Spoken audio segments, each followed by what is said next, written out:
Anisa Bahar unggah foto bareng pria 19 tahun lebih muda, pacar baru. Anisa Bahar saat ini tengah menjadi perbincangan publik karena hubungannya dengan seorang pria muda bernama Edwin Bahari. Hubungan keduanya menjadi sorotan karena terpaut usia yang cukup jauh, yaitu 19 tahun. Saat ini Anisa Bahar sudah menginjak usia 47 tahun, sedangkan Edwin baru berusia 28 tahun. Namun, layaknya orang kasmaran, Anisa Bahar tak canggung untuk membagikan momen bahagianya dengan sang kekasih. Hal itu terlihat dari unggahan Anisa Bahar di akun Instagramnya Anisa_Bahar_new pada Kamis, 4 April 2024, tampak foto liburan Anisa dan Edwin ke Thailand. Keduanya mengunjungi kuil terkenal di Thailand. Mereka pun kompak mengenakan baju adat Thailand dengan warna emas. Dalam unggahan itu, Anisa tak menuliskan caption apa-apa dan hanya menandai akun Instagram milik Edwin.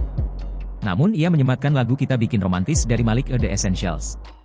Unggahan ini pun mendapat banyak sekali komentar dari netizen. Bahkan banyak yang mendakwakan Anisa dan Edwin cepat menikah. Anisa Bahar sendiri saat ini menyandang status janda setelah bercerai dengan Dian Esha Fauzan Prasetya pada 2016 lalu. Semenjak itu, Anisa Bahar belum menikah lagi hingga sekarang.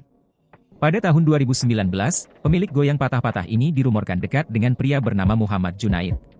Kini ia dikabarkan tengah dekat dengan Edwin. Sedangkan Edwin sendiri adalah seorang bintang iklan, penyanyi dan pernah terlibat dalam beberapa FTV. Dikutip dari sejumlah sumber, Edwin sempat menjadi anak asuh dari Anisa Bahar.